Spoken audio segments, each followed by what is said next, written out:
एक 32 साल की महिला जिसे तैरना नहीं आता, वो जानबूझकर एक गहरे स्विमिंग पूल में उतर जाती है और सतह से देखने पर लगता है कि वो डूब रही है, छटपटा रही है। और फिर उसे बचाने के लिए लोग आते हैं। बिल्कुल। किनारे पर खड़े 50 साल के अनुभवी कोच तुरंत पानी में कूदकर उसकी जान बचाने आते हैं और उसे शारीरिक रूप से सहारा देते हैं। एक सामान्य नजरिए से देखें तो ये एक बचाव कार्य लगता है। हाँ, मतलब एक मजबूर महिला और 2 रक्षक, सीधी सी बात है। हाँ, लेकिन क्या हो अगर मैं कहूं कि जो महिला डूबने का नाटक कर रही है, असल में वही उन बचाने वालों का शिकार कर रही है। ये तो एकदम कहानी को उलटने वाली बात हो गई। यही तो आज के इस गहन विश्लेषण में हम इसी चौंकाने वाले परिदृश्य को डिकोड करेंगे। हमारे पास डॉक्टर पल्लवी शिंदे के YouTube चैनल से ली गई एक बेहद दिलचस्प कहानी है जिसका शीर्षक है मेरा नाम सविता है। ये कहानी सच में बहुत कुछ सोचने पर मजबूर करती है। बिल्कुल। और आज इस चर्चा का उद्देश्य सिर्फ एक कहानी सुनाना नहीं है, बल्कि इस कहानी की कथा संरचना और मुख्य पात्र सविता की मानसिकता को समझना है। हम देखेंगे कि कैसे नियंत्रण और इच्छा का एक मनोवैज्ञानिक खेल चलता है। हाँ, और श्रोताओं के लिए ये जानना बहुत दिलचस्प होगा कि कैसे एक साधारण सी तैराकी क्लास एक बहुत ही जटिल और गुप्त इकोसिस्टम में बदल जाती है। सही कहा। तो चलिए इस मनोवैज्ञानिक बिसात के मोहरों को समझना शुरू करते हैं। हमारी मुख्य पात्र सविता 32 साल की है।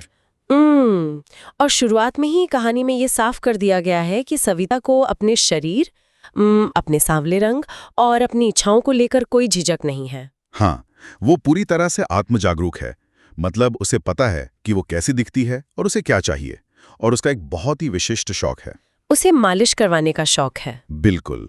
और इसी शौक को पूरा करने के लिए वो गर्मियों की छुट्टियों में अपने घर के पास के एक पुराने स्टेडियम में तैराकी सीखने जाती है।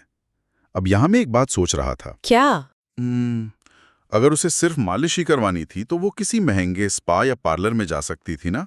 800 रुपए देकर एक खस्ताहाल स्टेडियम में जाने की क्या जरूरत थी? हाँ, ये सवाल तो दिमाग में आता ही है। मुझे तो ये ऐसा लग रहा है जैसे कोई व्यक्ति लाइब्रेरी में किताबें पढ़ने नहीं, बल्कि सिर्फ वहां की शांति और एसी की हवा खाने के लिए मेंबरशिप ले ले। ये एनालॉजी बहुत सटीक है।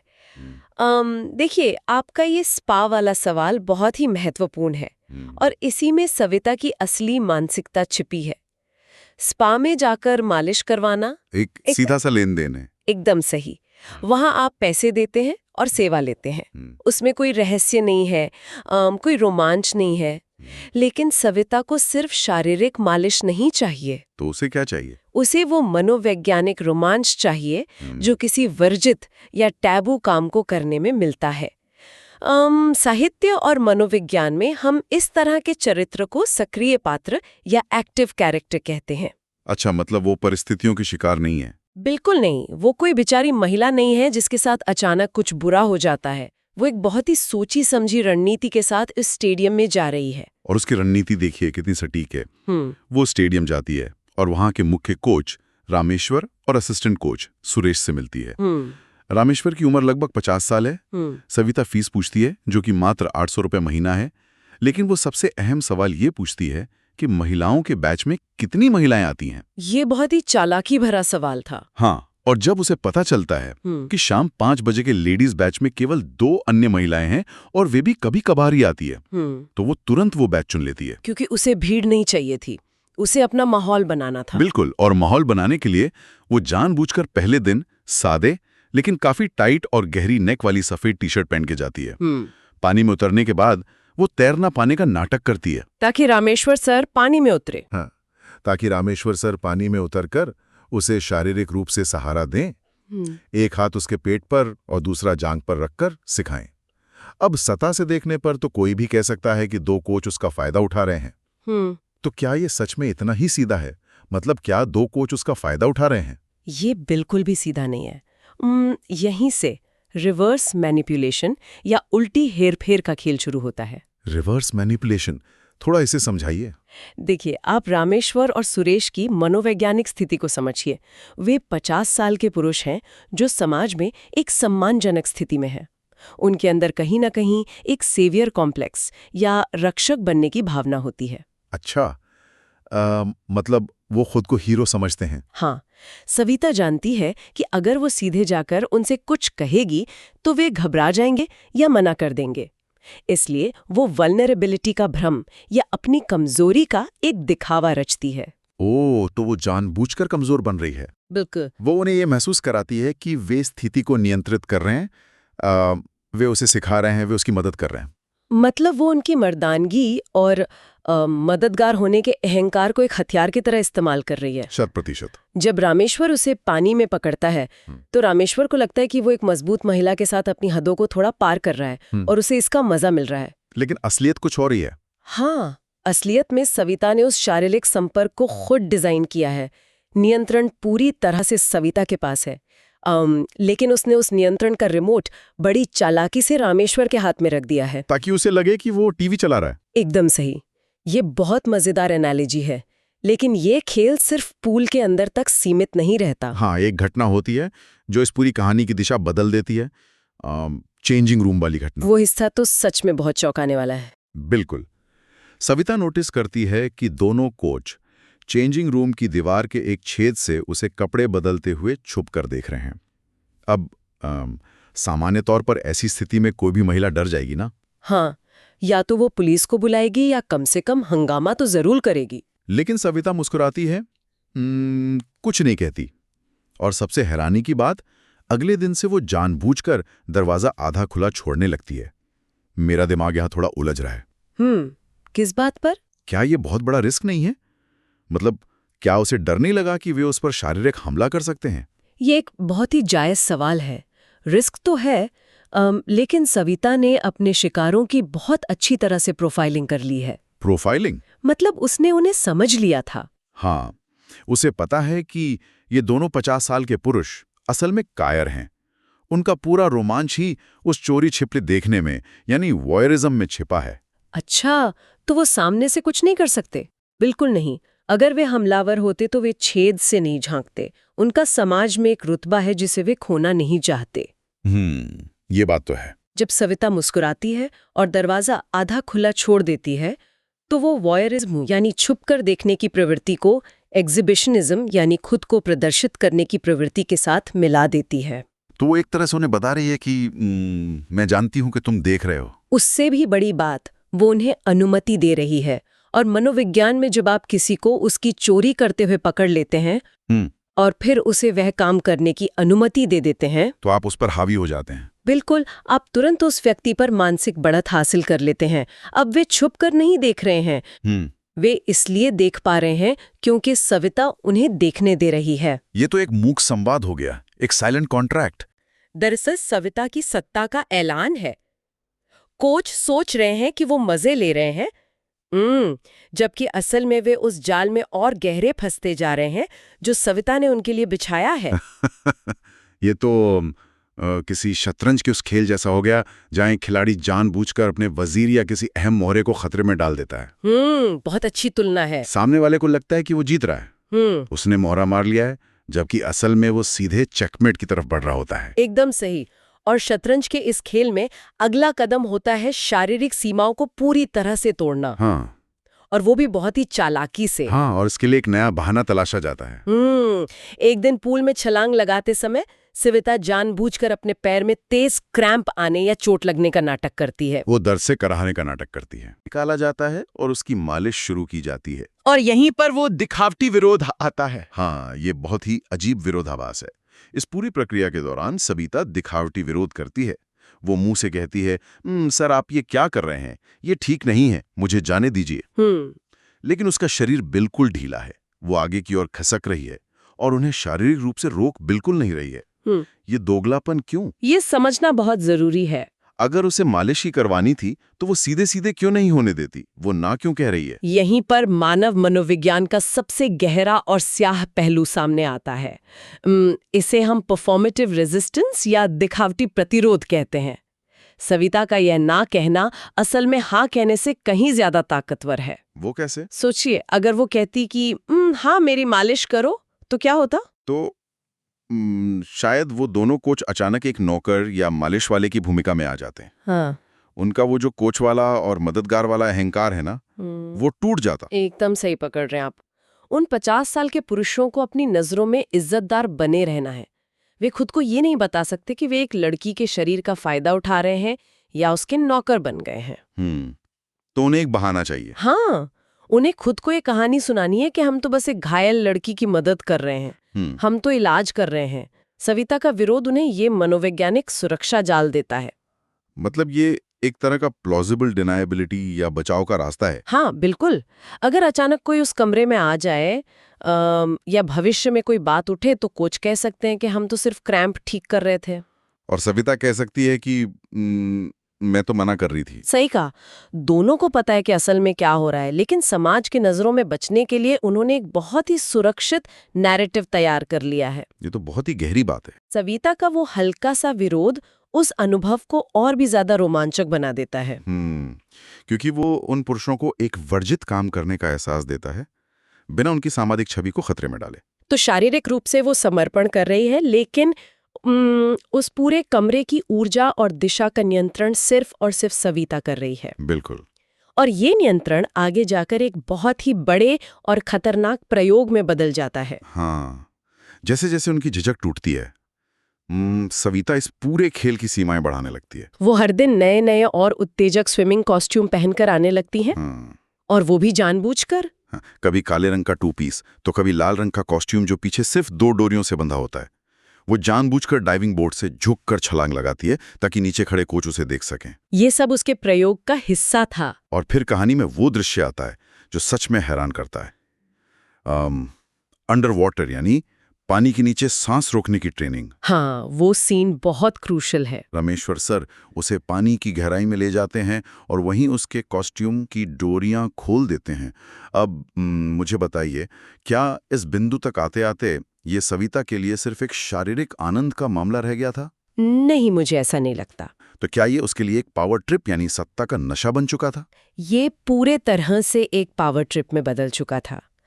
शुरुआत भले ही मालिश के शौक से हुई हो, लेकिन अब सविता ये चेक कर रही थी कि वो इन पुरुषों को किस हद तक झुका सकती है। आप उस अंडर वाटर दृश्य को सिर्फ एक घटना की तरह मत देखिए।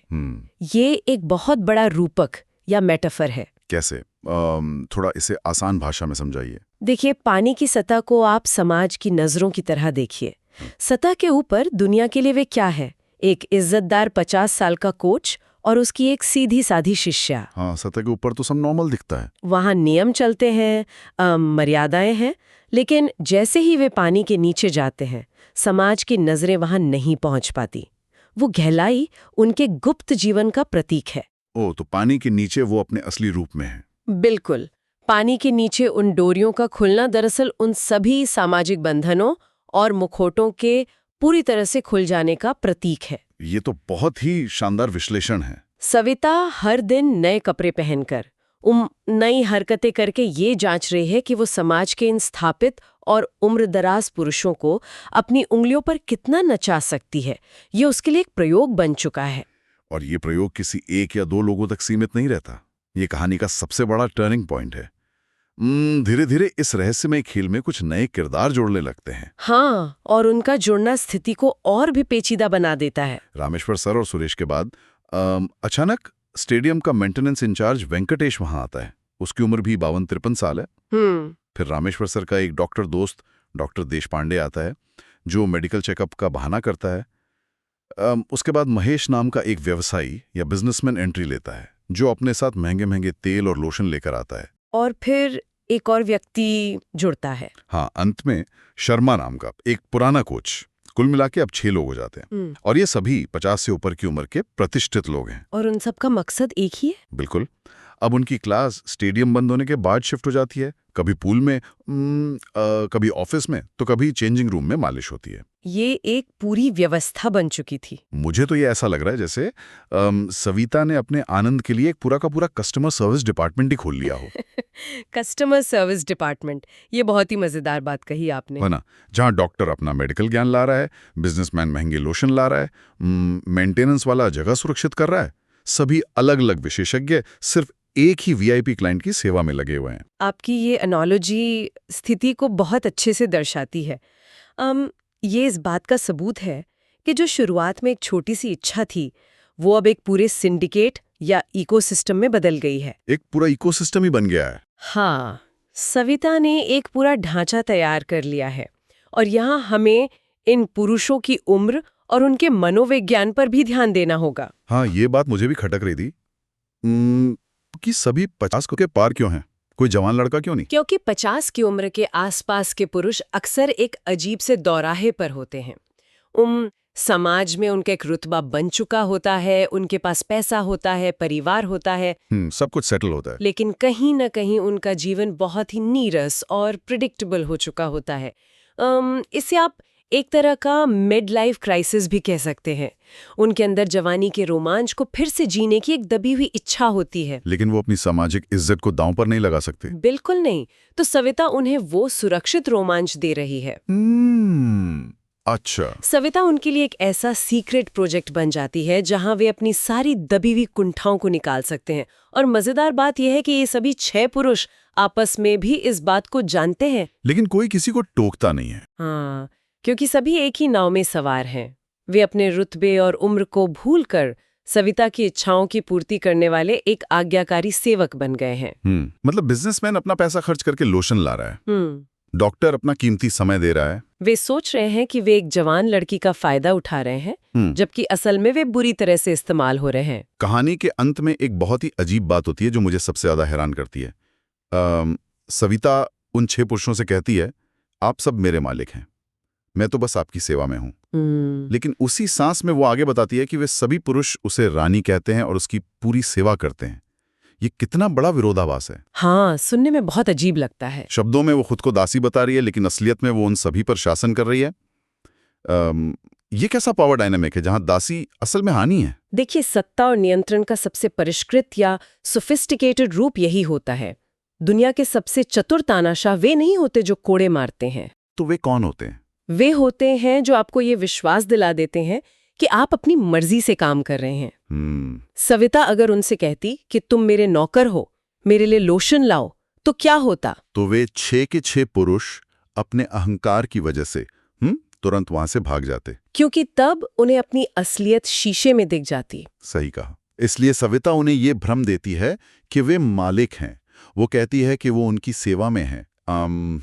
लेकिन जरा तार्किक रूप से सोचिए, कौन किसकी सेवा कर रहा है? महंगे लोशन कौन ला रहा है? छुप छुप कर रात के अंधेरे में इंतजार कौन कर रहा है? वो 6 के 6 पुरुष। हाँ, वो 6 के 6 पुरुष सविता के एक इशारे पर उसकी शारीरिक और मानसिक संतुष्टि के लिए हाजिर रहते हैं।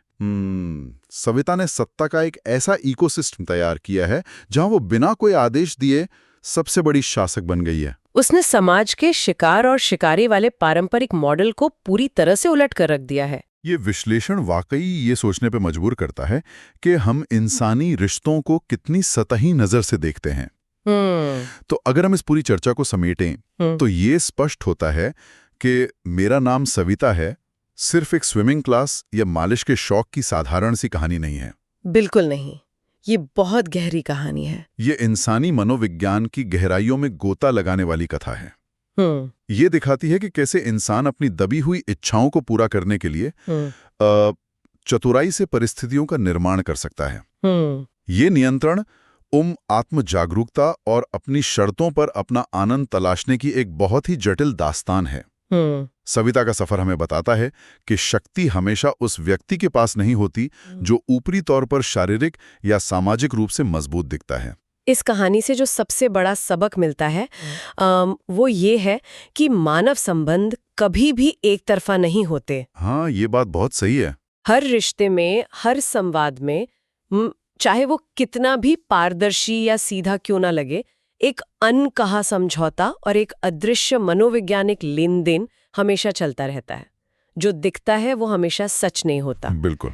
और श्रोताओं के लिए आज के इस गहन विश्लेषण से जो सबसे बड़ा और विचारोत्तेजक प्रश्न उभर के आता है वो ये है कि अक्सर हमारे समाज में शिकार और शिकारी की भूमिकाएं बहुत स्पष्ट मानी जाती हैं। हम मान लेते हैं कि ताकतवर ही शोषण करता है। हाँ। हम मान लेते हैं कि ताकतवर हमेशा शोषण करता है और कमजोर हमेशा शोषित होता है।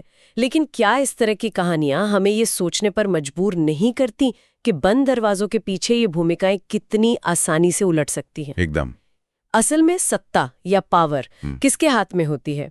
क्या उसके हाथ में जो ऊंचे स्वर में आदेश देता है और ऊपरी तौर पर नियंत्रण में दिखता है, या उसके हाथ में जो चुपचाप उस आदेश को मानकर सामने वाले के अहंकार का चतुर इस्तेमाल करके पूरी स्थिति को अपनी उंगलियों पर नचाता है? ये सोचने वाली बात है। इसलिए जब भी समाज में इस तरह के पावर डायनामिक्स सामने आते हैं तो सत्ता के नीचे झांकना बहुत जरूरी हो जाता है, क्योंकि हो सकता है कि जिसे आप मोहरा समझ रहे हो वही असल में शतरंज का खिलाड़ी हो।